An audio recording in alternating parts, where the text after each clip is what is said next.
Hello, hello, everyone. Welcome to Sunday Shift. Happy Sunday. Happy Sunday.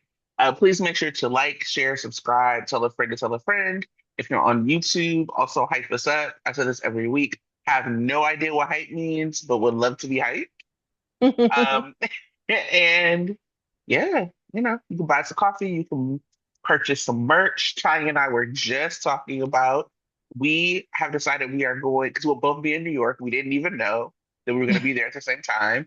So there's like a Rory Gibson, Eden McCoy event in New York that we're going to go to together. I'm really excited to at least meet Eden in person. I haven't met Eden, um, and we've been fans for a long time. I did get to meet Rory very, very briefly at Mhm. the fan event. So, if you buy us a coffee, anything that you send us will go towards those expensive ass tickets. Uh, Yeah. this soap fan life, I did write down goals for the year for what I want for us. Maybe I will share them next week. I don't know where I wrote them, but I'm a big manifester. I feel like prayers are just spells anyway. So I had like some things I was manifesting for Sunday shift this year, and this is one of them. So already coming true in February. How was your week? My week was pretty chill. I spent a lot of time trying to finish crocheting my grandmother's scarf, Mhm. which hopefully I'll be done today and I'll be able to take a picture of it and show it to you guys next week. My goal is to finish it and then put it in the mail as soon as possible so like she can have it before the end of winter in Alabama. So I probably won't save it to show it to you guys. Soon as I'm done, I'm sending it off along with her hat and some gloves. Ew. But while I'm doing it, I've been trying to catch up on shows I haven't watched. Today is Golden Globes night, and so Yes. I wanted to watch some shows that have been nominated. And so I caught up on the show called The Studio, which is on Apple Hmm. TV. And Hmm. then I actually watched The Pit. I spent all night watching The Pit last night, and it Okay. is super good. I I've mean, only heard good things. not only is Noah Wiley on the show, that he used to be on ER and now he's on this show. Apparently, there's a little bit of controversy because the owners of ER are like, "Hey, you guys are ripping off our show," but it's 100% way better. A lot of ER doctors have actually written about the show and say it's like one of the Yeah, best I've seen. hospital shows. So I spent all night last night watching it and crocheting, and it's really good. So, you know, again, not to be like a peddler, but yeah, I definitely recommend it, y'all. If you Yeah, watch it, yeah. I'm planning on doing the Globes. One of the things that I am manifesting this year is like more soap events, just so like I can come Uh-huh. back with like more gossip. And Uh-huh. so I'm doing the Laura Wright JPS Zoom tonight. Hmm. So I'll maybe we'll hop on live one day next week and kind of give y'all some updates on it. But I am also wanting to watch the Golden Globes. And I think it's been a fabulous year for TV, to be honest. Like TV has Hmm. really been. I'm like, oh no, Hmm. like I love Paradise. You were talking about it earlier. Um, Hmm. I love like Abbott. Like there's just so much good TV. Yeah. But my goal for this year is actually to figure out good movies. So Hmm. I've been watching some of the stuff that feels like it's in contention. I saw Marty Supreme. I saw obviously Sinners. Um, so once we actually Wicked. So once we get Hmm. the Oscar shortlist, I'm gonna make sure to watch all of the best films. That's my goal for this year. Like all the best Yeah. film nominees. Yeah. I think today I want to watch was it One Thing After the Other or something like Oh, one the battle Leo after the another. One Battle After the Other. So I'm gonna Okay. probably watch that today before the Golden Globes. But I mean, I think the only thing that for me is a goal is to watch at least half of the stuff in the categories that I so Hmm. I'm not just rooting for one person. I'm just trying to get a feel for actually how those other shows perform before I cast judgment. But I'm still out for Sinners. I'm sorry. Just like Same. that's just Same. it for the culture. Um Period. so and then Abbott Elementary for Yeah. the culture. I mean, it's But like, yeah, how we live in Oakland and not gonna root for Ryan Coogler? Obviously, right, root for him. Come on. exactly. So, but yeah, that's all I've been doing this week. I'm just kind of slowly getting back into work. Um, so yeah, how Yeah. was your week? Other than yeah, because we kind of dwelled into my week and then into yours. Oh no, it's fine. I didn't Yeah. have it. Just a lot of catch up with work, a lot of hmm proposals, a lot of send them off. So hopefully Yeah. some things come back to me. I have also been, I don't even know if I have it on me. I was gonna show you. I have like this like kind of astrology planner that I fill out every day Uh-huh. from Chani. And so I've really been like working through it and like looking around like the astrology for like what I want the year to look like for myself. hmm So just really putting it out there, trying to have a good 2026.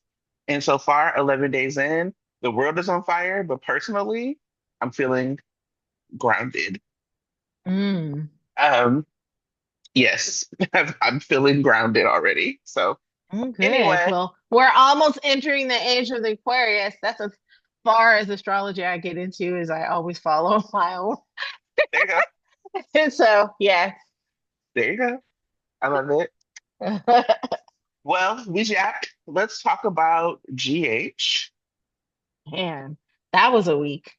Mm, I have many things to say, many things to rant about. Okay. But before we get into that, let's talk about the positives. Who was your performer of the week? I have to give it up to the villains this week. Yeah, Man, absolutely. Cameron Matheson showed out.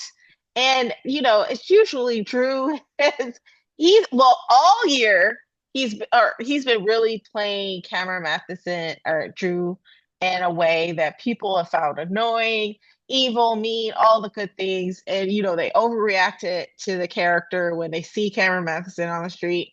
But I just have to give him props because one, he has really played the hell out of this character and everybody has feelings about it. I mean, it's Right, one thing to play somebody and nobody cares anything at all about, but he right. he has elicited true feelings about this character, whether you like it or not.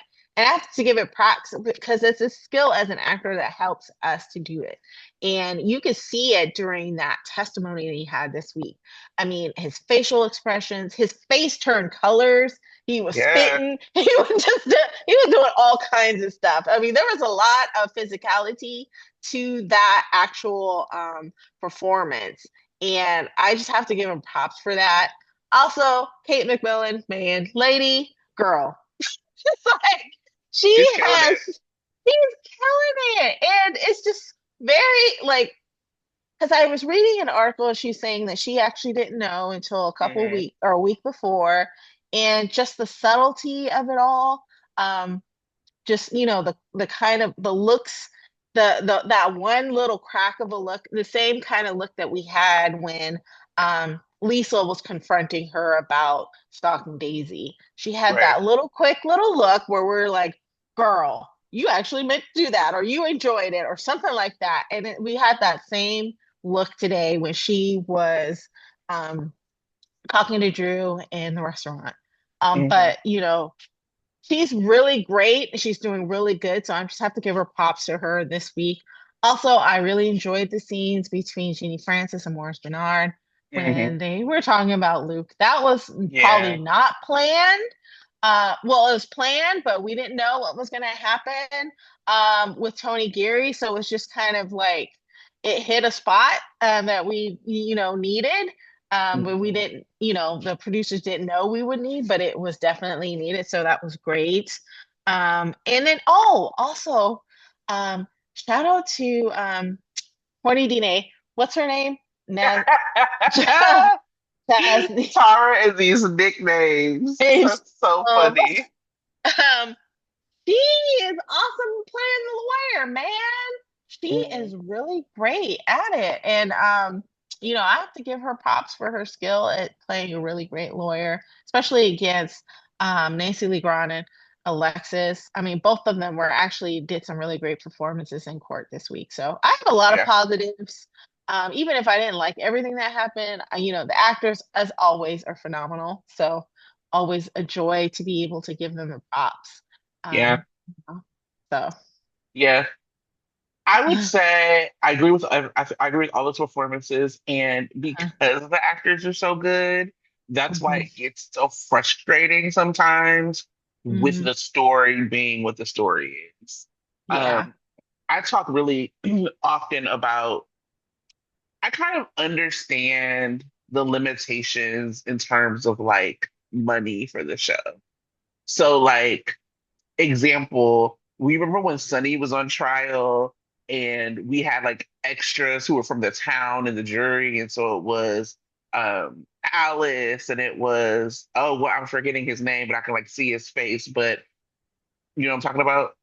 Oh, the guy who was a bartender? Yes, yeah. I don't know why I'm forgetting Coleman. Coleman, yes. Yeah, He was like in the jury. That was in the awesome. jury, like that makes it richer, but I also understand like you don't want to pay people, like you don't want to have Right. people. It is like where are Carly and Jason, but okay, maybe you don't want to pay people for that. Like Yeah. these things, I understand logistically what is happening.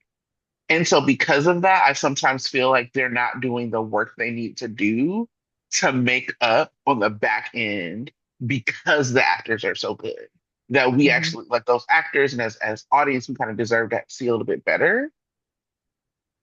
And I think just like overall, I feel like something that the show does is it would be better to focus more on like character and relationship. And what I Mhm. mean, obviously that's like an obvious thing to say, but what I mean is that I feel like the writers they do like this big sketch of like, okay, this is what we want to do, and they just start dropping people into like, okay, you're gonna do this, you're gonna do that. And never do they ask what and what is the character based thing that would make this happen. Mhm. And even when you're doing something that feels character based, it also feels out of place, or it feels like it doesn't necessarily connect to the narrative. It's just like some dialogue they threw in. So that's like overall what I've like felt about the week, but I want to get into just like the story by story. Um anyway, does that make sense? Does that resonate with you? Do you feel like no, you feel differently, or how do you feel about that? No, I kind of feel the same. But again, I'm trying to give a lot of benefit of the doubt given, Mhm. the constrained resources and all that Yeah, other stuff. yeah. Um, yeah, it would have been great to see Carly and Jason's reaction to Drew in the courtroom. Oh my God. you know, but at Yeah. the same time, Rory, who plays Michael's reaction to Drew was, Mm. yeah, so I have to give a shout out to Rory Gibson too, man. He was Yeah. serving a lot of face. He may Yeah. not have said a lot, but he was serving a lot of face during this courtroom scenes. To give a shout out And to that that. face card was on point, Rory. We saw it. Um, the face card was face carding. Um, Hmm. but okay, so let's get into Portia and her pregnancy. Let's talk about that first. I don't even know if you know this, but I was so bad about that story. I came on YouTube live and I did like a 30 Oh, minute like rant. I I didn't felt hear it, so give me the breakdown. 'Cause I was um like, Curtis. Oh my goodness, he was on one. But go oh ahead. my God.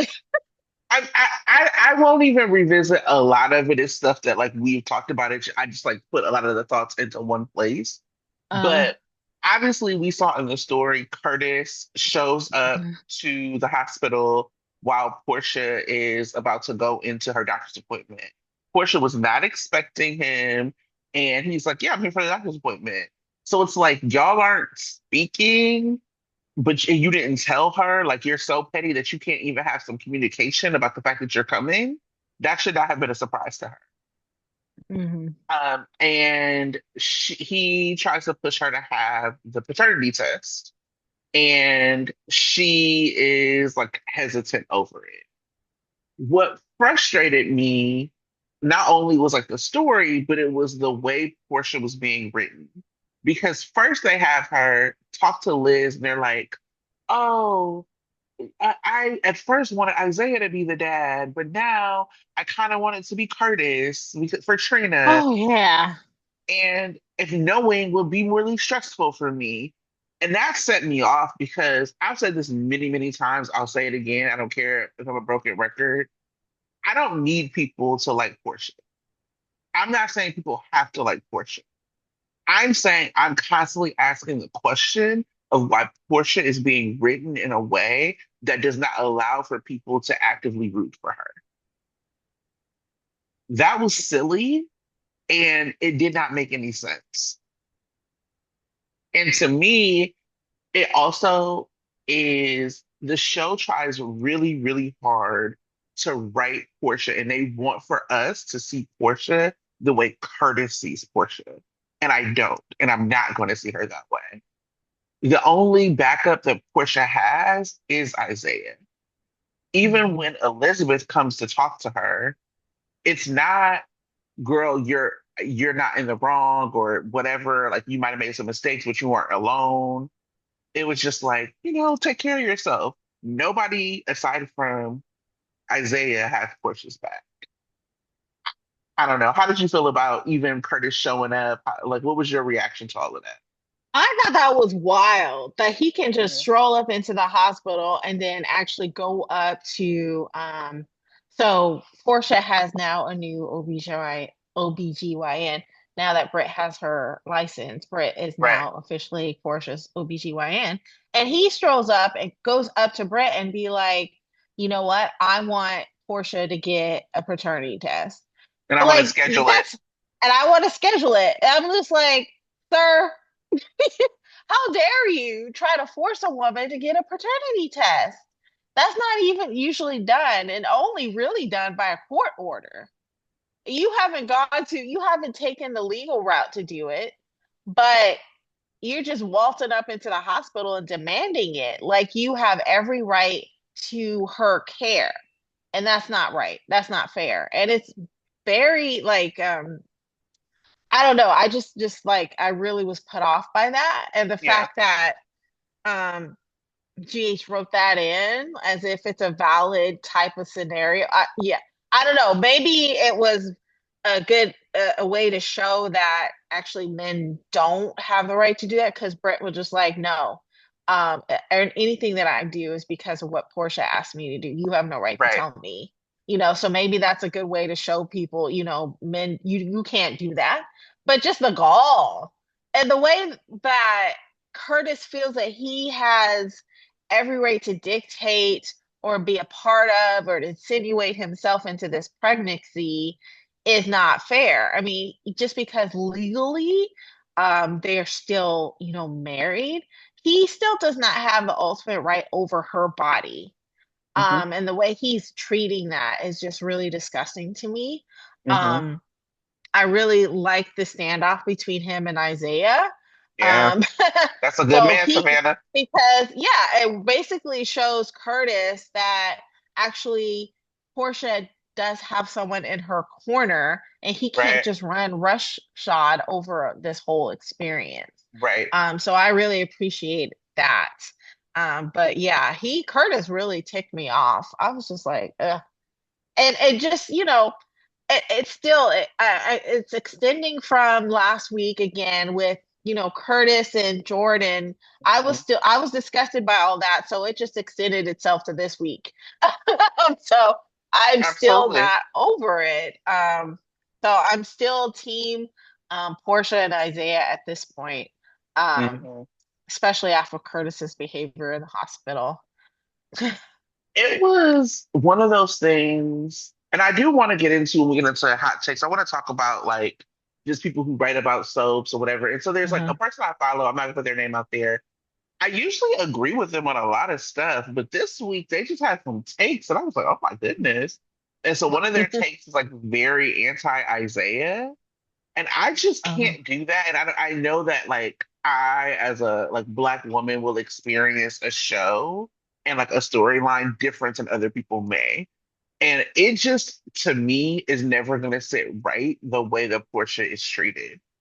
One of the Mhm. things I kind of laid out in my rant is how they don't allow Portia these moments to shine or to like be a part of story um in a way that like really like gives her like a likable angle.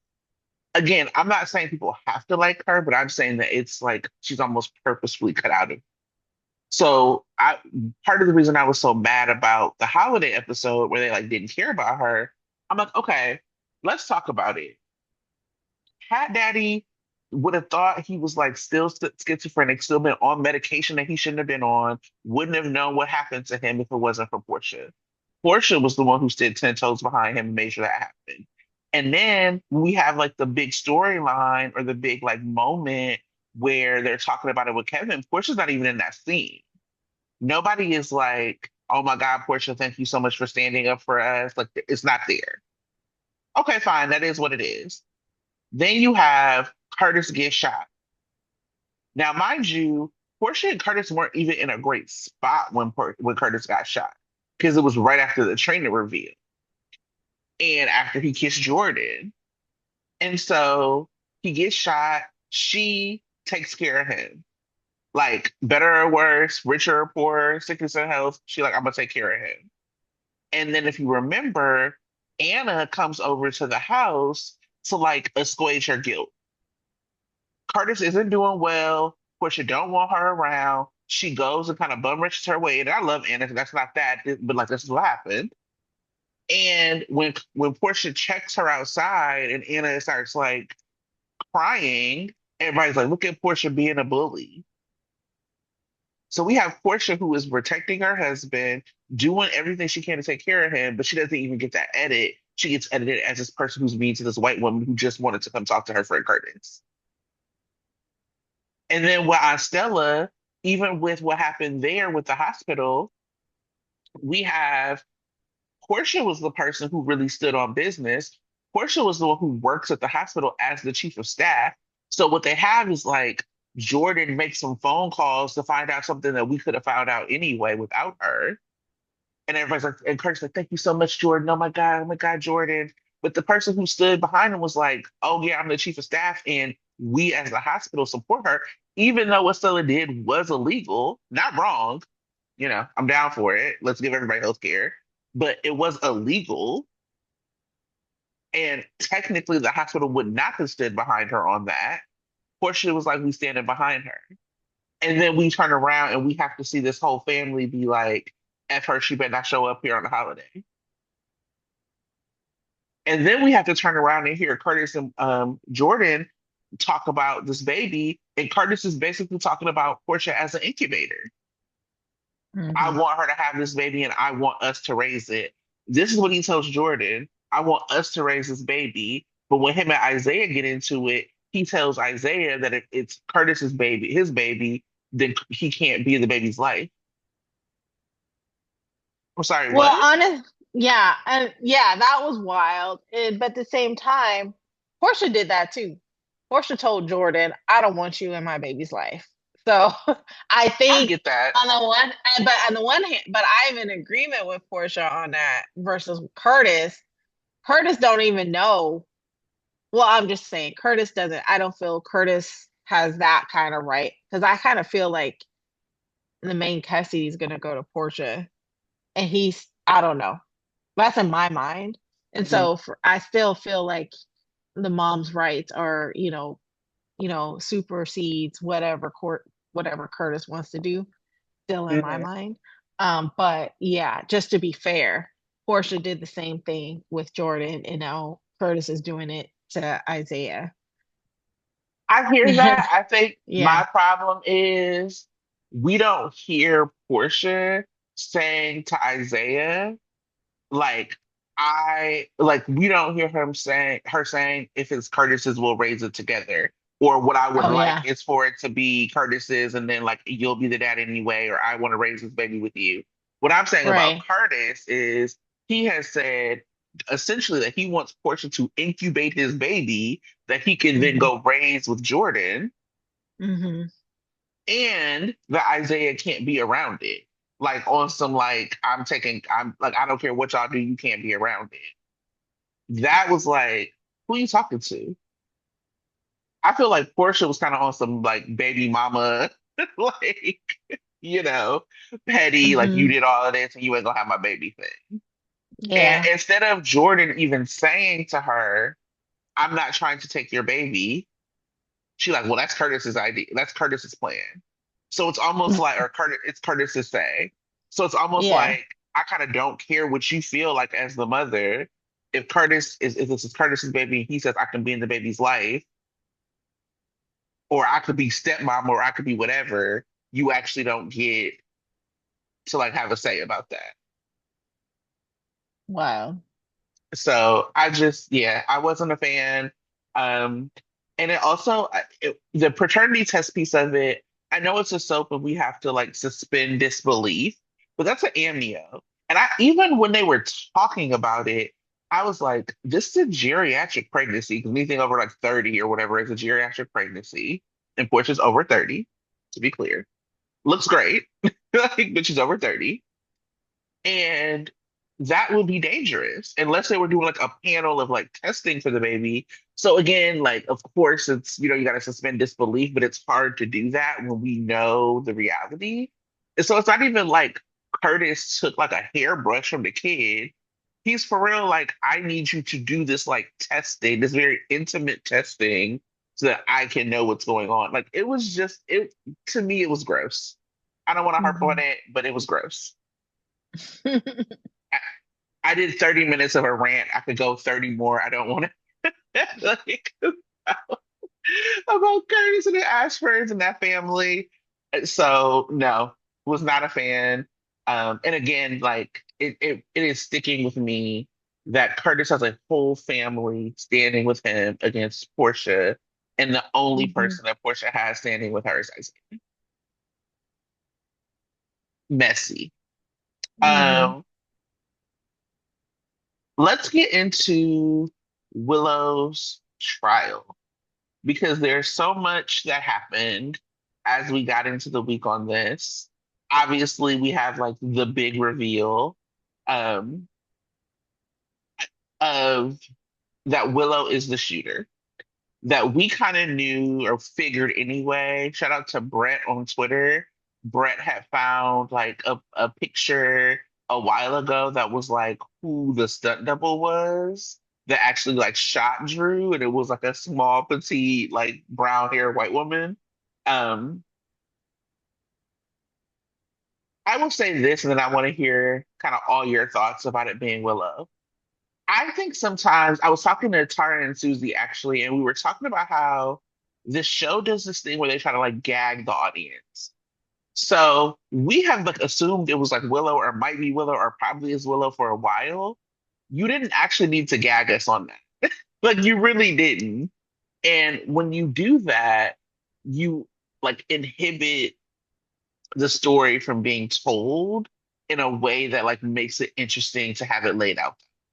So this story has felt like it's gone on for so long because the audience hasn't been bought into it.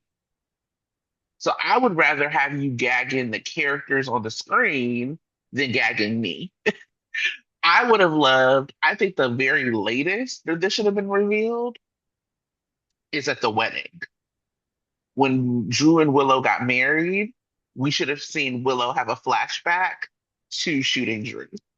And then we should have been able to have the rest of that like next couple of weeks and a half or whatever, 2 weeks from the perspective of us knowing this and us watching how Willow is going to behave because of this. That's where I land. But want to know, like, did you know it was Willow? Were you gagged? How do you feel about it?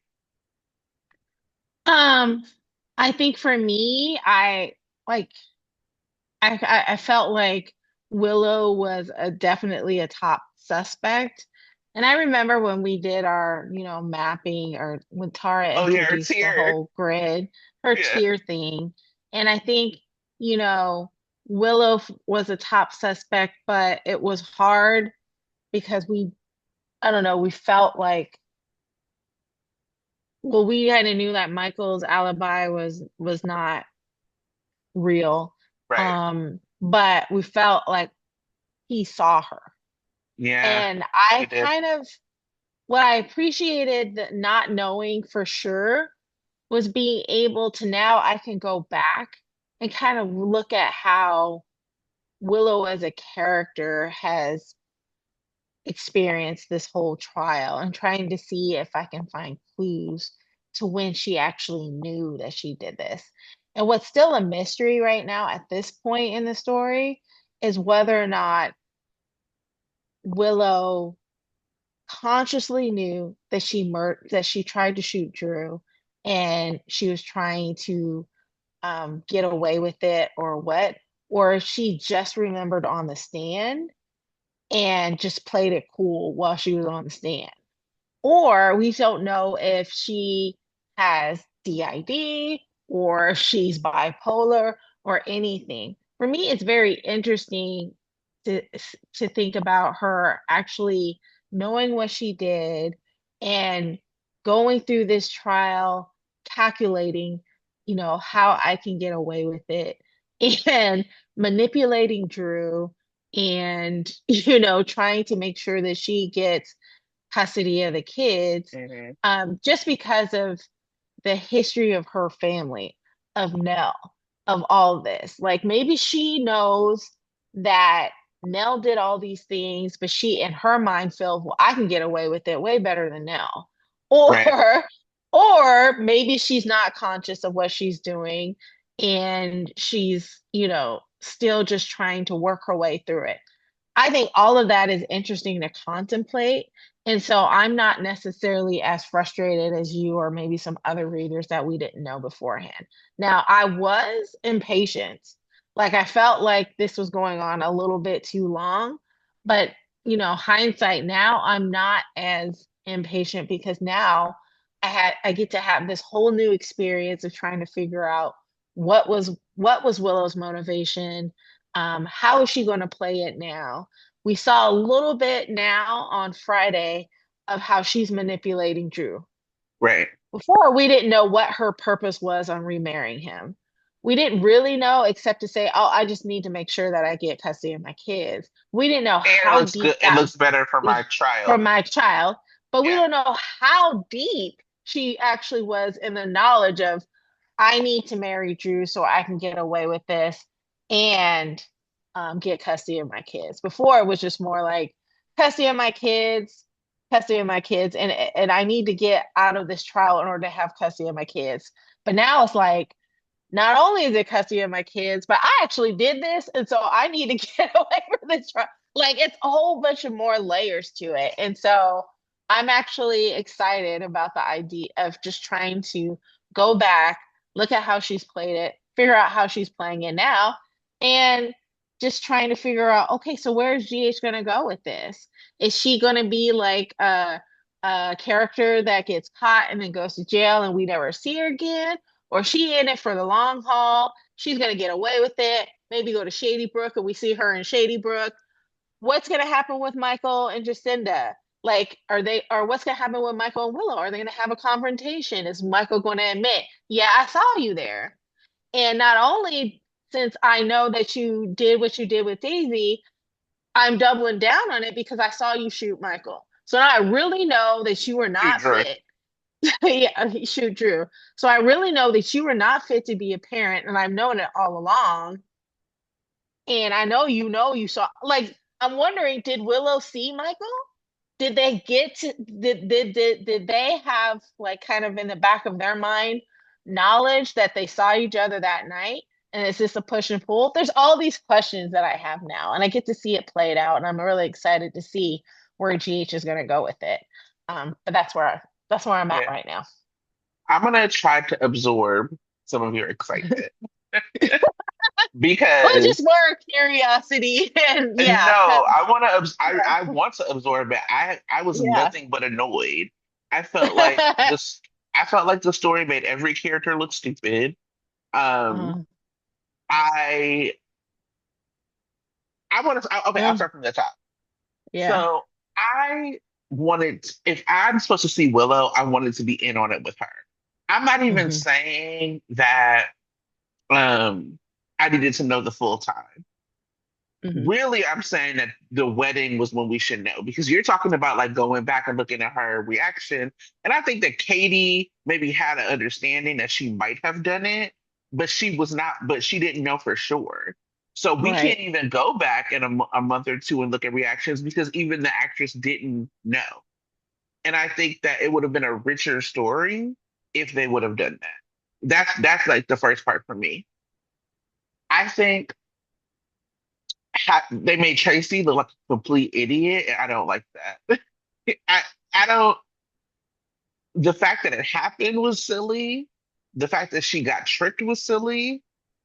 But then her going to Alexis as if Alexis is supposed to care that she's mad that she got tricked. I'm supposed to believe that Tracy Quartermain thinks that. That's wild to me.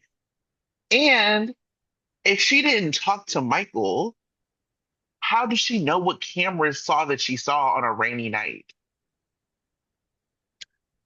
What are Who, we? if she didn't, So the you thing mean that Tracy or Willow? yes, Tracy. Okay. So the thing that Alexis did was she comes into Hmm. court. She has her assistant come into court with like some fake security camera like envelope to make it seem like Tracy has security footage. Tracy's not a stupid person. If you really had security footage, that would have been in evidence. That's first of Okay. all. But then you get tricked. Okay, maybe you got nervous. It feels not likely, but okay, you got nervous. But then you supposed to go, you going to Alexis mad because you got? Why would Alexis care about that? What Alexis should have said is, "Do you remember when you set me up and tried to pour alcohol down my throat and make it look like I hit somebody with my car? Get out of my office." But it just like the whole thing was like from start to finish, like was silly. And I just feel like if the way you're telling a story makes every character look kind of ridiculous, you're not telling it right. Um, I think then I go to like Jacinda. I'm sorry, I liked Michael and Jacinda. It was always like a stopgap ship. It was so funny. People on Twitter were like, "Yeah, should have never like liked them anyway," because the Sasha and Michael. Be serious. Be for real. I've been on the Sasha and Michael shit from since Chad was Michael. You could go back and pull the receipts on this podcast. I have been a Misha shipper the whole time. I was a Misha shipper through the Milo years. I've never not liked Michael and Sasha. And then when it became Rory, it was even more intense. So I was like, okay, we're doing it. I was really disappointed when Sasha left. But I was okay with the Jacinda story. For me personally, I can't, I don't want to see Michael get lied to by a woman again. If Michael would have said to Jacinda, "Will you be my alibi?" And she said, "I can do it, but I was in another place," and they tried to like pay off Ezra, if they tried to like work together on that, I could be down with it. I wouldn't be mad about it. But you lied to him, you put him in a jacked up position, and then when you could have taken the money and disappeared, you were so silly that you bought a bag full of money to court as if that you weren't about to get called in to testify. What? I was floored, flabbergasted. That gagged me, to be honest. So it's like I don't want to nitpick at the story, but those things just took me out of it so much that I was so frustrated. And then Kai and Trina. Oh, Kai and Trina. Okay, I'm gonna pause because I complained, and you seem to like the story a little bit more than me. I would love to hear No, what you I think. mean, I Kai and Trina definitely frustrated. Um, I think it was crazy to me that I mean, the writers were generally trying to give Trina and Kai a role in this story, and the fact that they don't want to. incriminate themselves or anything seems moot because they got rid of the evidence. And Mhm. even if they got rid of the evidence, everything is out now. And so obviously I don't think the police would think Kai and Trina did it. And so them not going to the police with this information is silly. It's silly to me. But, they have to have some angst of some Mhm. sort. And I think going to Alexis is interesting angst because then it puts the angst on Alexis whether or not she's going to come forward with this information. In my mind, She I'm going. can't. She's I the think she defense can. attorney. No, she's No, a defense attorney. That no. would be ineffective counsel. Yeah, but Even she if can recuse herself from like if she says, I have now come upon information where I know my client is guilty. you I can't think do she that. has don't lawyers have the ability to say I can't. No, you can't like you can remove yourself for something, but you can't like implicate your client's guilt. Absolutely not. That would be wild. No, Hmm, no, that's no, no, no. interesting. You can say for personal reasons I have to step back, and then people can like read into that what they want to. But as a defense attorney, you absolutely cannot throw your client under the bus. Hmm. No, absolutely not. That's what made the thing so silly to me. That's interesting because I would never want to be a defense attorney because if I had like if I knew my client was guilty and I made the choice to defend them, then I would understand that. But she went in not really knowing if her client was guilty, and then she got definitive proof that the client was guilty, and not being able to recuse herself or at least be able to submit evidence. She can recuse That's herself. She weird. cannot she can recuse herself. She cannot submit evidence. Absolutely Oh, not. okay. That's interesting. Or No. encourage them to tell the truth or anything. She can't do that. I mean, she could maybe do that, but why would she do that? Or why would Willow do that? My No, assumption, I don't. why would Alexis not be able to encourage Trina and Kai to go to the police with this Oh, information? she can do that, I guess, if she wants Okay. to. So that's what But I'm she, thinking. I'm well, thinking if she wanted, if now that Alexis has, that's the question that I have for now that Alexis has this information, is she going to recuse herself from this trial? And is she going to encourage Kai and Trina to go to the police? And in my mind, we go back to this conversation of why she's even defending Willow because of Scout. I'm thinking, okay, so now she has an excuse to be like, I need to tap out of this and I need to sue for custody of Scout. She's in her mind, her only reason for defending Willow is because of Scout. mhm. And she did not know whether or not Willow actually did it. I'm thinking in my mind for Alexis. Now that Kai and Trina has given her or giving her proof, this gives her the, in my But is mind, it it gives her proof? ultimate. I think I if they heard were her. there, I had a ringtone, and it's Willow's ringtone. That's Wiley's. And what were like? It's because all very contrived. it speaks to Willow lying that she wasn't actually in the house. But One. this is not like if it was Michael's ringtone, which is very like specific of Wiley, right? That would be one thing. But Twinkle Twinkle Little Star is also Scout's ringtone. So it goes to like for Drew's ringtone for Scout. So it goes to like reason this could be many people's ringtone. The ringtone Mm. proves zero things. It's the same way. I'm sorry, I didn't. I just the whole thing was absolutely like so contrived, so insane to me that you had Trina and Kai being like, Trina be like, Justin's my best friend. I could never. Okay, I'm gonna Oh do yeah, it. all of that is silly. No, Yeah, but then all they're of like, that is silly. I could do it. And then it was like, well, what if Willow's innocent? We have to help. How would you help?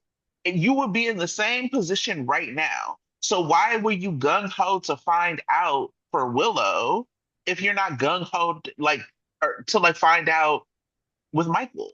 Like when you all thought it was Michael, what were you going to do with the information if this is the conversation that you're having now? They were going to go to the police. Were they? It sounded like it. It sounded like we need to make sure that there's proof because we want to make sure that Willow is innocent. I don't think they So, cared if Michael was well as in it. I don't know so if you were why. gonna go to the police with evidence on Michael, why would you not go to the police with evidence on Willow when everyone is agreeing that it looks like Willow is going to be fine in this trial?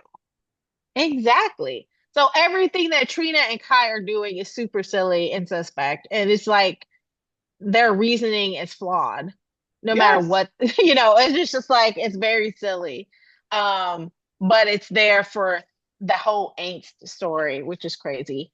But yeah, I didn't necessarily enjoy that aspect of it. It was all for the drama, I guess. I'm trying to Because find it's the really silly. Because it's really silly the fact that one, the police department is so inept that they had no idea that Trina and Kai were there in the first place. They did not investigate anything. Um, just like there's so much a part of this trial that the police should have been able to uncover that they haven't. Mhm. Um, Especially, the idea that Tracy, Michael, and Willow were all within the vicinity and they had no proof. Like the cameras were only available for Willow. They didn't see that the camera wasn't available for Michael. The camera wasn't available for Tracy. Right. All of that. It was just like there's so many holes in the police's investigation altogether. But I agree with you, and maybe for different reasons, but I agree with you that Willow and Kai, I mean Trina and Kai was very frustrating. Their whole role in this was very frustrating. It was silly, but I think, Hmm. I mean, my speculation, I have no way of knowing. I don't know anything extra that other people don't know. But my assumption is that Alexis is going to confront Willow about what she knows, which is Hmm. still not actual evidence. This is not a smoking gun. Y'all being upstairs and hearing a ringtone means nothing,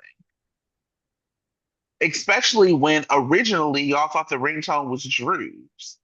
Hmm. And y'all can check Scout. I mean, this is also, obviously the suspension of disbelief or whatever. But if you don't answer a phone, then the number doesn't come up in your bill. Like, it's just none of this makes sense. It's all so silly. But y'all hearing a ringtone that you originally thought was Mike, or like that you originally thought was Scouts, and then maybe it was Wiley because Wiley called somebody, and then when y'all heard it was Michael's ringtone, you were like, well, that doesn't really even prove anything. Okay. And then you heard this other one, and now that does prove something. These things are not definitive proof. And let me also take up for Dante for a second because I'm mad at Dante about some other stuff. Geo participating in this is part of the reason and part of what Dante been coming to him about anyway. Hmm. Geo, who clearly doesn't spend enough time with Wiley to know whether or not he can play a video game. So you don't spend time with this kid. You're gonna use him for something with your friends that you have no idea about. Geo, what? Yeah, I was like for Geo actually taking a stand and say, no, I'm not gonna do this. But Yes. it took but it didn't take very much to change his mind, which I was just like, oh, again. I'm just like, it's crazy. Like I would have been like, yes, Geo, learn your lesson. Do not involve children in shenanigans. But man, peer pressure, I And guess. here I y'all are. And then it don't was doing it like, again. and and then you have everybody essentially pretending like Willow is this innocent person who deserves to be around these kids, and like Hmm. everybody, nobody is like this is like wild that nobody is really standing behind Michael. Even Sunny is not standing behind Michael on this. Yeah, the only ones who are definitively 100% behind Michael is basically Christina and Jocelyn. Yeah, and Carly. Yeah. Mhm. And then everybody even saying that Michael has it in him because let's also go back. Actually, I'm going to read this first. So I saw there was an article about everything that happened this week from somebody I usually follow. And I want to read what she said. So this is particularly around about Kai and Trina. Mhm. So she said, I had really hoped that Trina would stand her ground and go to Justine and ask for immunity. Justine would have given it simply because it would have strengthened her case against Willow. Hmm. Instead, Trina listened to Kai and they ended up at Alexis's office, the one person whose job it is to bury incriminating evidence against her client. Trina is smarter than this, but the writers have continually dumbed her down to make Kai interesting. The dude was wrong about Drew and he was wrong about Willow. When in the world is he going to listen to Trina? I couldn't help but think Spencer would have trusted Trina's instincts. Spencer always put Trina first. Kai puts himself first. I'm going to keep going. Maybe I'm wrong, but it feels like the General Hospital writers seem to have created this bland romance with Kai to keep Trina on a back burner for when they bring Spencer back. There's no real development, character development with Kai. He's been around for a little over a year, yet we've learned nothing of his parents. We know nothing, next to nothing about his life before he met Trina, and his only friend has vanished. The few things that we do know about him aren't that great. He's a terrible judge of character. He's learned nothing from his breakup with Trina, and he's boring. Worse, his character is dragging Trina down. These days, she's pretty much regulated to propping Kai in the hopes of making Kai a thing. I disagree with most of this. And I think it's interesting because on many levels. One, romanticizing the Sprina story. You can like Sprina because you like the chemistry between Tabiana and Nicholas Shotland. But I thought we were all in agreement that the story was bad. And part of the reason it was bad, because she was like, oh, Spencer always put Trina first. When did that happen? No, he was Matter of always fact, trying to, yeah, yeah. go ahead. He was like all about himself. And we were like, we actually had segments where we are talking about why isn't why isn't um Spencer. Spencer taking Trina's majors more seriously or her schoolwork more seriously because he wanted to do things with her, and then she was always like, I gotta study, like, oh, but we need to go to New York and all this other stuff. Like he put, his entertainment and his need to be with Trina ahead of her schooling and whatever she wanted to do. So yeah, that wasn't always true. Spencer did not put her Even first. at even essentially at the end, he was Hmm. putting the baby and Esme Yeah, over Trina. over When Trina. we were Yeah. we were literally complaining about this story. So you can talk Hmm. like you may have been reading like fanfic of what we wanted to see happen. This is not what was happening on screen. It just Hmm. wasn't. I'm gonna also hold your hand, everybody collectively, and tell you they're not bringing Spencer back no time soon. They Yeah. have systemically erased this character from even being mentioned on the show. Britt comes back, is obsessed with Rocco, has not mentioned Spencer. Mind you, Hmm. when Britt fake died, what happened? Sonny had to go tell Spencer, who kind of crashed out after Britt died. This is actually a kid Hmm. that she had hands in raising and had a relationship with. She has not mentioned him once. Trina has not mentioned Spencer. They could have had her put up them turtle doves on her tree, look at them longingly, and then walk away. Something to acknowledge the passing of time. They could have had Trina drop a gift over to Ace for Laura and be like, Hmm. hey, good to see you. Like, that would be a good thing for Trina to do. They didn't do it. And then I'm moving ahead, but we have Laura talking to Martin, and he's like, Valentine would never do anything to a kid. And Laura makes something up. You know who Valentine did do something to? Spencer. Spencer. Yeah.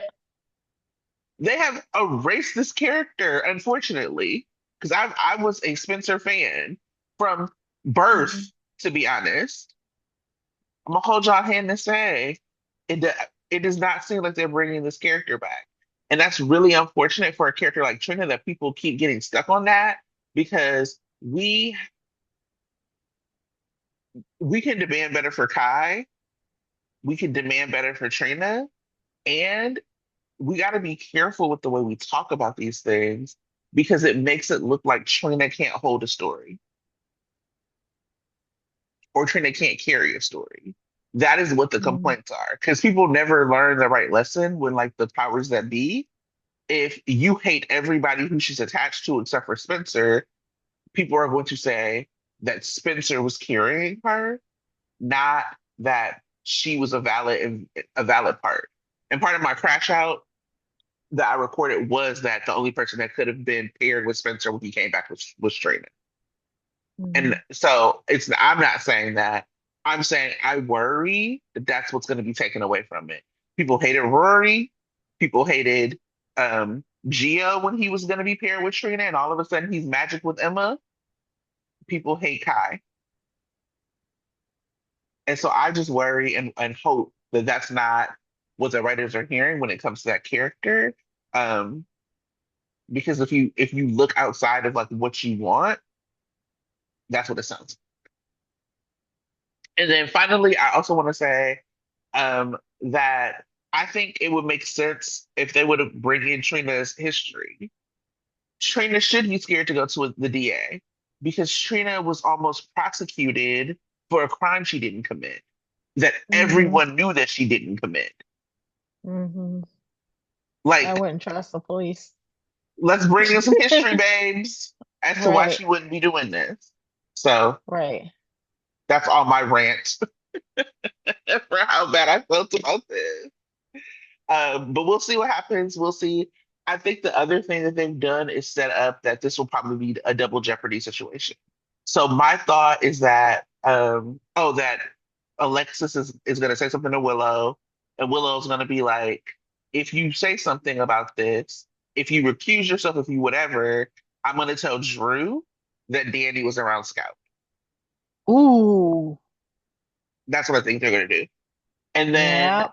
I think that Willow will get off, and then she can't be Mhm. tried again because of Double Jeopardy because they already bought Double Jeopardy up. And Yeah. Jason bought up when Drew was like, "She's gonna be found innocent," and Drew said, or Jason was like, Jason, "Not innocent, not not guilty. guilty." Yeah. So I think all of that probably means something. If that's the case, I do hope it still comes out during the custody battle though. Because Mm, I need Willow to lose in some kind of way. If she gets yeah, away with this trial, that's fine. If she loses her kids, perfect. yeah, And yeah, then also, I don't want Michael to be prosecuted. I need it to come out that he saw her there, but he didn't do it. It yeah, needs to come out because I don't. I yeah. would not. I would not like to see him stand trial for this at all. No, I complained a lot, but my highlight was Dante looking back at Michael every time he heard something. And but at the same time, he kept looking back at Michael. He'll talk about it and be like, "I think Michael did it," or "Michael did it," but he never confronts Michael. He did. He confronted Michael about his alibi and tried to tell him to turn himself in, and said like that Oh, he thought yeah, that was a while ago, but yeah, that was a while ago. But yeah, now he hasn't brought Michael in and be like, "Why you lie?" All this stuff. He yeah, hasn't done that yet. yeah. And it's weird because they set this precedent of coming at people for obstruction of justice. That's why they came for Curtis, and Right. Michael has like very clearly lied on the stand, perjury, right? Right. And nothing. But Dante, every time he looked back at Michael, like just like Like, damn. I feel Dom bad. delighted me with that. I was cracking up every time he looked back. Yeah. This must be the most frustrating stint as commissioner that anyone in Port Charles has experienced. I don't think I've ever seen how much, like, one, the Port Charles Police Department investigations failing has hurt the Right, commissioner. And now this being embarrassed in court by everybody, from Chase to Michael to the whole department. Like, everybody is failing at the Port Charles PD, and poor Dante has had to carry the brunt of it all. right, right. It's sad. They've also gone back and forth. So first they like remember when Anna was there, they were like, we're ruling Sunny out because it looks like a crime of passion. Mhm. Then they like flip into it being something else. So they've like flip flopped onto like whether or not this is like a crime of passion or execution. Um, and I don't. It's been an interesting thing to watch. I can't follow what they're thinking about, so I don't know. Um, I am looking forward to everybody's face getting cracked. That's what I'm looking forward to. I'm looking forward to Chase getting his face cracked. I'm looking forward That's to that's the only character that truly looks silly that I'm actually enjoying. yeah, Because I'm just like, this dude, I need his face to be cracked. I need him to be suspended. I need Brooklyn to be like, I told you this is what you shouldn't have done. mhm. And look at now. Willow was guilty. What about that? I need him to lose a lot. Yeah. I wish that they would have allowed Brooklyn to have more of a reaction to Chase. I Hmm. wish that they would have allowed her to be mad at him. I wish they would have allowed her to like actually turn up on him a little bit. I'm not saying that Hmm. you have to break them up, but I am saying that Brooklyn should have been able to have a normal human reaction to her husband acting a fool in this way. This the same Hmm. man who acted like Brooklyn was like the scum of the earth for not writing a letter for him. Hmm. And now you out here like risking your badge for your ex-wife. This is a problem. And the other thing is Chase never focused on anybody but Michael.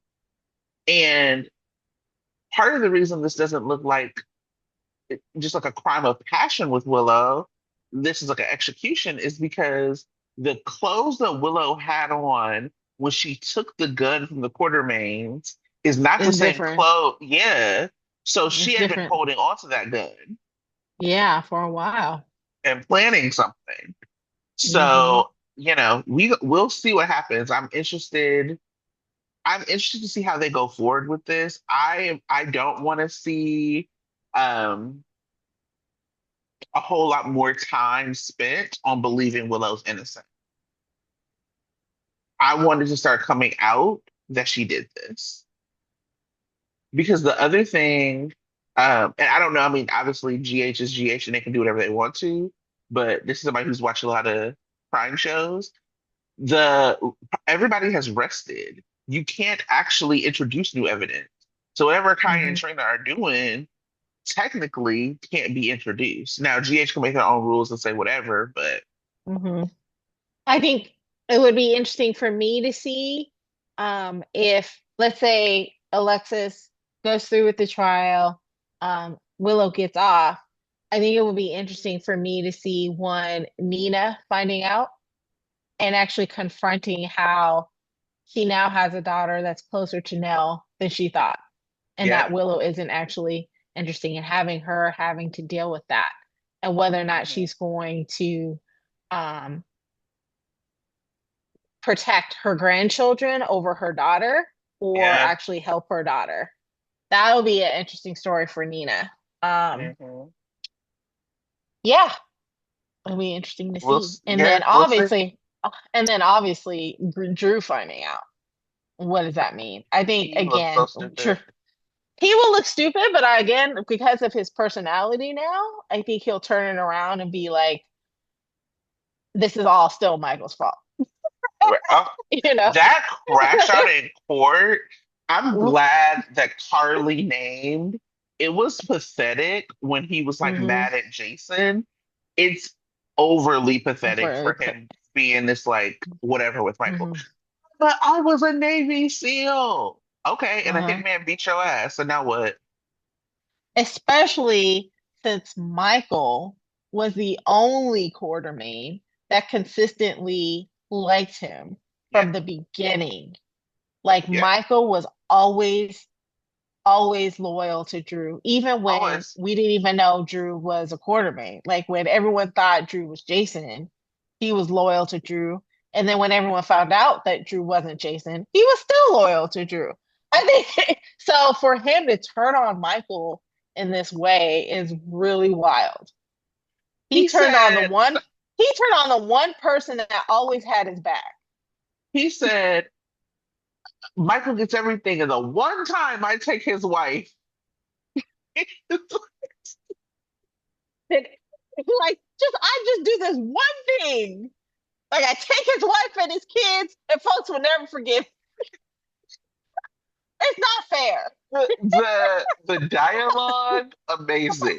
Cameron's Cameron's delivery amazing. I cracked up. All I did was take his wife. Why is he so upset? I cackled. Okay, Yes. Cameron, Like, I am Alan Quartermain's son. It's like, I deserve everything. and the whole court. Alexis was just looking like I knew it. Christina gagged. Michael He was like, handsome. Like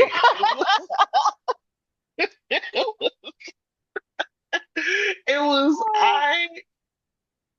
that was cinema to me. No notes. right. That Yeah. was, Yeah, that as much as I actually, complained about this week, that yes. amazing. I mean, yes, Cameron should submit that for an Emmy reel. And then the whole ensemble should submit it for her Emmy reel because that was just wild.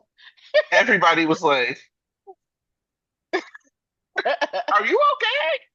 And the and answer was no. the Just thing like about it for nothing. me, and the thing about it for me was when Horny DA was like, no further questions. Drew was just like, I did something wrong, but I'm Oh, gonna play it off like I was okay. I crashed out. Okay, I crashed out, but it's fine because I'm a congressman and I got this great suit on. I'm gonna sit here and How chill are and walk you away. not being? You shouldn't you be being investigated? How are you not arrested? What's going on here? Exactly. What is up with our congressional, um, you know, But you office know or what? whatever He fits right conduct? in Congress, so like, Yeah, I guess. yeah, yeah. Um, okay. Other things. Okay. What else we got? My computer just closed everything. All right, here we Oh, go. Here we go. okay. I did not like Dante telling Nathan Michael's business. I didn't like that. Yeah. Yeah. I I understood and I appreciated the conversation of like Dante working this out. I'm not mad Yeah. at Dante of like feeling guilty. I am annoyed that everybody connected to Michael thinks that Michael could both kill Drew or like try to kill Drew and frame Willow. That annoys me. Hmm. But it is Yeah. what it is. I understood Dante's frustration. I wish that the conversation that Dante had with Nathan is a conversation that he would have had with Lulu because that Mm. was like you wouldn't be divulging Michael's business because Lulu already knows, and this is like guilt that y'all share. Now, I'm wondering, do you feel this way because you think Nathan still may be AI Nathan? Because that didn't like Dante talking to Nathan in the context that Nathan and Dante were like best friends before he disappeared. Um so that didn't really shock me. But the idea No, that that Nathan didn't. may not, yeah, Nathan not being real Nathan and Dante telling Michael's business, what do you think? Is that does that come into play or is it just It was simply talking about the Dante? the what I did not like was him telling him about the essay. I think that that's Michael's personal business, and Oh yeah. so to be Okay. like this happened to Michael in jail, I didn't like that. Other than Okay. that, everything else I understood him being like, I brought Michael into court. I was the reason. I thought the justice system was going to work this one way and it worked another. I don't mind that. Yeah.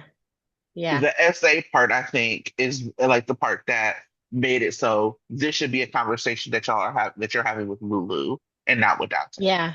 Because I don't think Michael told everybody in the world about that, except No, he only told family, and I think he may have only told the girlfriend, Sasha, no. he was with. Uh, Yeah. what was her name? Abby. Abby, but I think he told Sasha. I think he probably did. Um, I mean, I'm sure the people. yeah, I'm sure Willow knows. But I remember when it happened. I didn't even like that Carly went and told Sunny. I felt yeah. like because if you remember, Jason held it. Jason knew, and he wasn't telling I'm everybody. telling you. Jason Yeah, let Michael say what he was going to say when he wanted to say it. yeah. And I so that was like a kind of nitpick. I want to, didn't particularly care for that. yeah. I want to rewatch those scenes again. Man, I those cut actually, me. yeah, it actually hasn't been too long since I Yeah, rewatched it because I was watching like the Carly playlist, and yeah. so Oh, that yeah, came up. So that's why it's like really fresh. And I was like, oh, I don't like this, but it is what it is. yeah, They yeah, did also have Nathan make kind of a mistake, and I didn't know if that was like a throwaway or if that was like something that we should yeah. be looking out for. I was like, okay, AI Nathan, you're glitching. Yeah, and I'm not quite sure what the significance of it is. I know that he held on to evidence, a cigarette or something, and I'm just like, what? But yeah, I'm actually going to remember it because it may have something to do with AI Nathan, but I'm just going to put it in the back of my mind right now. Yeah. Um, I mean, because it it was, yeah, was him being basically Dante being like, this isn't like you. You normally right. wouldn't do this. So that's the part Yeah. I'm like, oh, okay. Huh. You Hmm. normally wouldn't do this, huh? So we'll see. I'm hoping that we'll learn a little bit more about what's going on with Nathan soon. Um, I think But that I don't we think we're gonna got, I don't think we're gonna find out until Maxie comes. yeah, yeah, Yeah. yeah. Um, that's what I got for the trial. Is there anything else that you wanted to talk about when it comes to the trial? Um, no. Yeah. I did think it was funny that Druid and Willow ended up at the same place as Carly and Jason. Hmm. I loved the way the setup was. It's so clear that these actors enjoy playing with each other. Um, because you have Jason sitting there like cutting up his food while Drew got a battery in his back, comes over and trying to check him, and Jason's like, mm-hmm, and just keeps eating his food, and he don't even get up until Carly gets up. Right. And here go Willow. Eh, They turned me away. Blah blah blah. Like, No, that was my hot take. My hot take was Willow did not just call Jason an animal. I was like, girl, yeah, that was I wild. was I was like, that was so wild. But That, yeah, she okay, was okay. pushing buttons. This is also very petty, but I still laugh every time Willow talks about Drew saving her because of Greenland. I was like, Drew is arguably the least important part of what happened in That Greenland. that whole Like, story. baby Ace was more important than Drew and what happened in Greenland. Like, please, get out of here. That made me laugh. I was like, no, absolutely not. No one cares. Um, But yeah, so Carly splashes, and then we had this is our first crack of seeing Willow, you know, laugh. Enjoying Yeah, herself. yeah. So that's happening. Um, we have this scene with Sunny and Laura. Interesting enough that Sunny is not involved in the trial stuff. Um, Hmm. and I really have enjoyed Michael's independence from everybody else, like him running his own story. But also, I couldn't help from being like, if you'd have brought your mama and your daddy and Jason in here, you probably could have had yourself a WSB alibi. like, like, um, just like Ezra Boyle out here writing checks to the 4 hour per hour motel that he brings sex workers to. Okay. Anyway, not important. Um, you mentioned it. I really enjoyed Sunny and Laura scenes, but they let us know that Kevin and Ace are now in Ireland.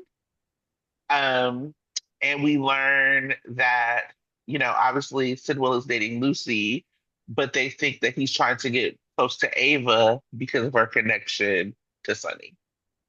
Yeah. Yeah. So Okay. that's coming along. Yeah. I honestly thought so. Laura also has like lunch or dinner with Martin, and Hmm. I honestly thought she was going to tell him everything. But Yeah. she was smart. She was like, "Oh, I think it's safer for Ace to be out of town." I forgot what the reason was, but she put him off the scent. And so, yeah. Hmm. Um, Yeah. but Kevin and Ace, but it was funny because she was like Martin was like, "Oh, so is it just going to be temporary?" And Laura was like, "No, it's permanent." And no one's questioning like, "Oh, so are y'all staying married or are you getting a Right. divorce and Right. Ace is getting custody? Like, what is that?" So that's Well, wild.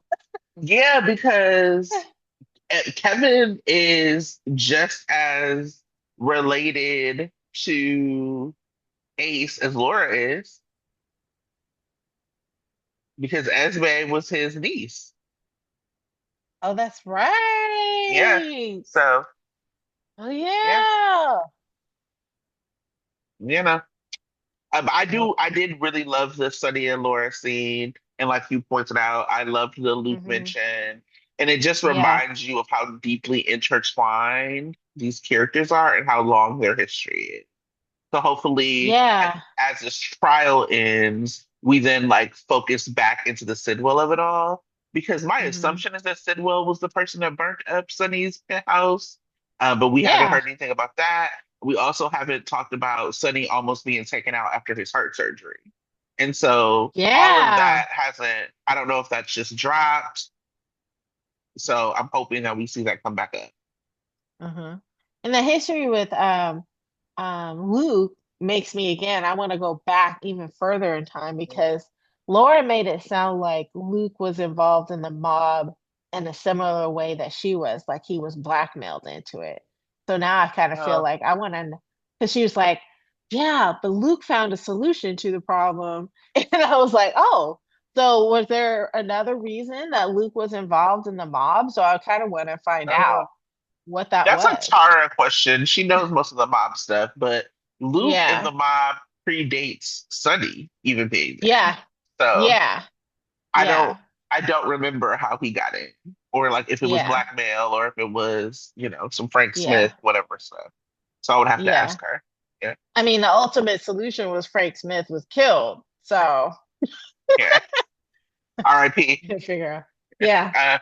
Uh, the other thing is they haven't brought up that Lucy is Sidwell's Deception Connect because Mhm. Sidwell has just been villaining all around town. And Oh like yeah. even he's the reason that Maxie's in the coma. Like there's so Yeah. much that he has set in motion that they don't know. So I think the reason he's kind of running free is because there's so many stories that converge on with Sidwell. Hmm. So yeah, we'll see. Um, Valentine and Carly, people are liking it. People are shipping it. How are you feeling about Carval, if you will? I mean, I like it in the sense that I feel like they could be great friends. The romance, I'm not quite sure on. Mm-hmm. But we see because obviously they both have people who they're more in love with, even though, Carson are not together right now and they're Hmm. not even thinking about being together. But I would foresee Carson being an issue if Valentine and Carly got together romantically. Yes. And then also Valentine and Anna. So it's just like they both have other significant others who they're not with, but at the same time, they're both single and they do have great chemistry. So it's interesting. I'm Yeah, just gonna leave it at that. It's just an interesting thing. I would be fine with them kind of being a stopgap. I'm obviously like Yeah. if they're gonna bring Valentine back any kind of long term, would love to see him with Anna. That's the tip Hmm. for me. But and I think that Carval would just also be like a stepping stone towards Carson, to be honest. Every time Yeah, Carly get with somebody she ain't supposed to be with, here comes Sunny. right. So Exactly. that would be my assumption. Yeah. I was telling Tara from Port Misery that, I was like telling her how like used to dip in and out of the show based on what was going on. And I was like, Uh-huh. I loved Car Time. That I loved me some Car Time. But when they had to switch over the characters and they made Todd Franco and they put Carly with Franco, I was like, I am out of here. Yeah. Yeah. I was disgusted. Yeah. Like I was like absolutely not. I took off a long time actually when that happened. No, no, thank you. Um, so anyway, we also have Charlie pointing the finger at Anna with Brennan to Mhm. be like, maybe that's why Valentine's still on the run. Yeah. That was calculated. I laughed. I said, Carly, girl, because finally Emma is like, where's my grandma? Because what do you Right. mean she sent me pictures from the slopes, but she couldn't call me? Which I'm like, finally, girl, use that brain. Right. Yeah. Like she gonna go, oh yeah, I got time for a ski trip. Oh, let me go and send a picture to my granddaughter. Like what the hell? If you got time for a ski trip, you got a time for a clandestine trip home, ma'am. Yes, yes. Um, so we'll see what happens. I don't trust Brennan when it comes to Anna, so I'm interested to see like what he does with this information. He was clearly Yeah. surprised, with everything that was Hmm. going on. So we'll see. And then we have our beautiful dear Charlotte doing what Charlotte knows she ain't supposed to be doing, going to see her daddy at Carly's house and at her at it. What I found most objectionable was her texting Danny, and Danny was like, yes, we're gonna find a solution to help your dad. Sir, you should not be mentioning his name in a text. You don't think they're tapping her phone? Like children shenanigans again. But Shenanigans. But um, I continue to enjoy the chemistry between Valentine and Charlotte. hmm I was very nervous about it because obviously like OG Charlotte, we loved her. We loved that Kim. yeah. So her and Valentine have really picked up this father-daughter relationship. And Uh-huh. I've really enjoyed it. And she Uh-huh. told him about Sidwell, like threatening her and Yeah. Ace. That's what Valentine said. Right. I gotta go. I gotta get up out of Yeah. here. Um, Did you? Yeah. And then she called him Papa again. I was like, she did. oh. She did. But Carly doesn't want him to go. So, you know, we gonna see. That was a very flimsy reason she gave too, but Yeah, it whatever. was. It was. The other thing I will say is, I want people to stop trying to ship Danny and Charlotte. I saw like even Yeah. Soap Opera Digest was like, what's the relationship? They're cousins. We don't want to see it. We don't want to see kissing cousins. Let's move on. Let's move on. Yeah. I don't have anything else for that. Um, Brett and Jason. So Jason or Britt tells Brad that she spent New Year's with Jason. They kissed, and Brad is like really trying to talk her out of anything with Jason. I did laugh when Brad was talking about all the people that Jason put in front of Britt, and he named Carly's hairdresser and the Moss. Yes. I thought that was hilarious. He's like the I bowl of cackled. moss. Bowl of moss has more priority than you do. Yeah, so good. So good, so So funny. good. I am I not. Oh, go ahead, please. I was gonna probably say the same thing to you. Like when Brett and Jason finally kissed, I wasn't like, yeah. I was just like, oh, okay, Yeah. it's there. I don't know why they thought that this is the version of Brit that people wanted with Jason. Mm. Brit had the original kind of forming of Jabrit was it felt like Britt was growing up. Like she was being blackmailed by Cyrus and she found out she was sick and it was not dining and dashing at restaurants. It was not, Right. the like I'm broke, Jason, could you be my sugar daddy version of Britt. That wasn't the Mm-mm. stakes of can you help me find my mom? She has been kidnapped is different than can you help me pay for this meal because I can't pay for it. Yeah. It's silly and immature. I'm Right. like, Jason's too much too grown for that. Even Yeah. if he wasn't like a mob enforcer, it's still that's not grown woman shenanigans. I would be embarrassed. I And would she's never. and she's like, let's go dance at the club. In what world does Jason dance at a club? Right. In the entire time that we've known Jason Morgan, has have we even seen Jason at the Savoy set? Yeah. Have we? I No. don't remember. Yeah, he ain't like he's been to the Well, Brown except Dog. I think but I think he was there maybe as an enforcer type thing. I don't know, but it wasn't like he was there just to chill and have drinks. He's never done it. Yeah, no.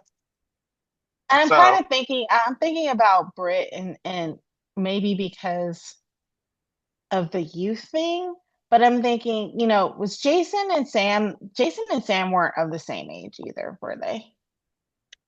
um I think closer in age. They were closer in age. Okay. Yeah. Because I'm just like, maybe they're just trying to make a thing about how Britt and Jason aren't definitely the same age. And maybe they're just trying to highlight this whole age thing. But I'm just like, no, it's just a temperament thing. And I'm like, Britt is Yeah, just I don't immature. know. I don't know what they're trying to do there. Okay. Because Yeah. even with I don't know how they're supposed to be on screen, but Kelly Monaco in real life is 49 and Hmm.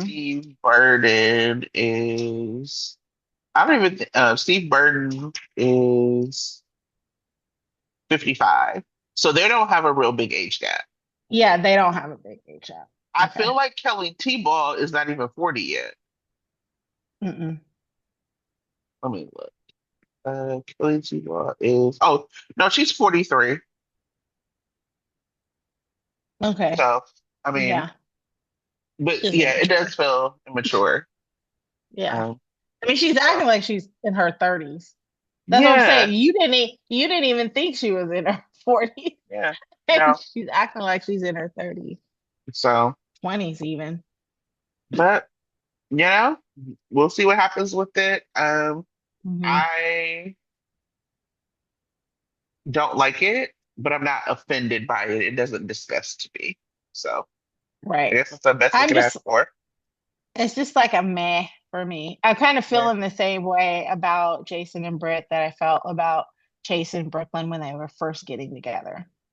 Mm, Because it was just like kind of blah, like they were just, mm, I what I didn't like, and I actually am glad they stopped putting them in scenes together. I felt like mhm. Josh and Katie still operated like as Brooklyn, not Brooklyn, but Willow and Chase, almost like unrequited or coupling or whatever. Like they just felt like they were about to have an affair, and I did not like that for Brooklyn. Um, Mhm. once it flipped the switch and Chase seemed like he was like a wife guy and into her, I liked it.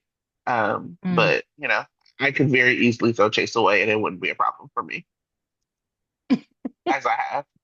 Like, you know what I mean? I, Mhm. for the most part, not always, but I would say 90% of the time, am more interested in like support and cheer on the woman in a situation more than a man. And this is another example of that. I am the Mhm. Ch, I'm sorry, I'm the Lin part of Chillin. Mhm. So, you know. Um, do you have any hot takes? The only other hot take I had was when Drew and Willow were talking and he was about to go and confront Jason and Carly, and he was like, well, now it's their time to start begging. And I'm like, what makes you think that Jason and Carly would beg for anything? They would like, Like, or please start shut up. groveling. I was like, they're not gonna grovel to you no matter what. No, No. no, it's crazy.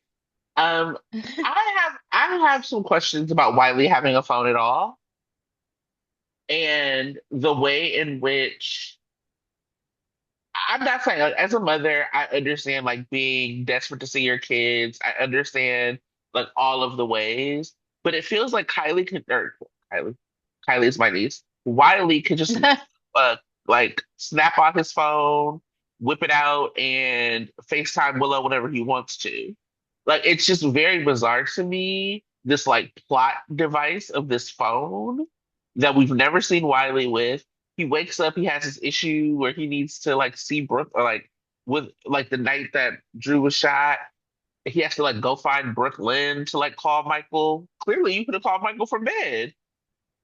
What are we doing? Um, Right. the court orders that you don't have contact with him, and Wiley just openly is calling Willow, and that's not a problem. I that was just like a very weird plot device for me that I was Mhm. like, okay, y'all, we just don't care no more, huh? Okay.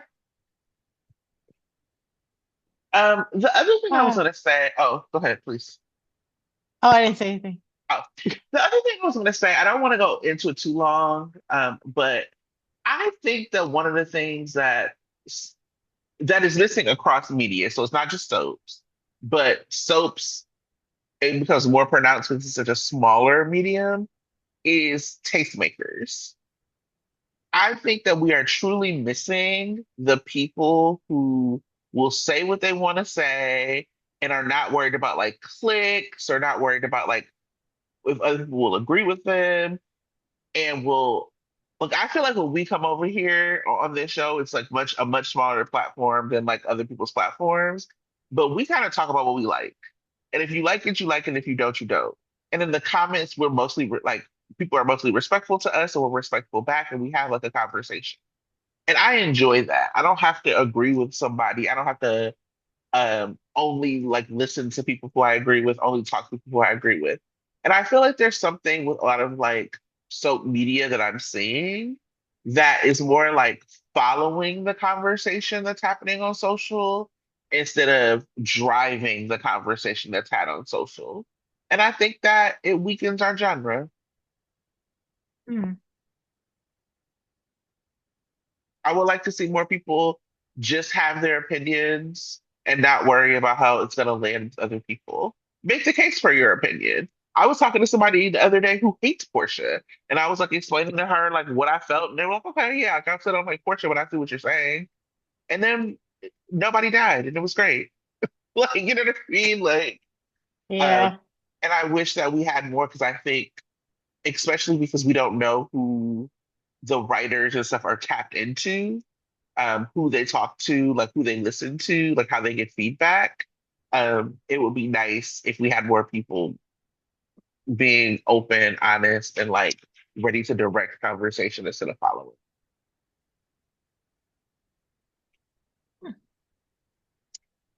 So that's what I got. Anything else? Any other hot takes before preview? Okay. Nope. Mhm. Monday, Alexis is floored. Martin relays news to Drew. Molly confides in Christina. Michael and Jacinda grow closer. Nina is frustrated. I don't really need to see Michael and Jacinda grow closer. You know how I feel about this. I'm very annoyed with her. Um, but you know, Tuesday, Valentine takes a risk. Britt is threatened. Ava has a shocking encounter. Drew makes a promise. Carly is alarmed. Wednesday, Jason and Elizabeth compare notes. I'm guessing they only could be comparing notes about Willow and Michael. I don't know. Maybe something else. Mhm. Sunny wants answers. Valentine has a close call. Carly overhears useful intel. Brad issues a request. Thursday, Jason takes Britt out. Emma and Out Geo where? take, who knows? Can I take you out? Anyway, um, Emma and Geo take a step forward in their relationship. Brooklyn defends Chase. Joss and Carly catch up. Laura plays Peacemaker. And Friday, Willow awaits news of her fate. Nina issues a warning to Drew. Alexis explains her actions. Chase encourages Dante. Anna is stunned. Chase encouraging Dante. Ugh. So he's off probation again? Mm.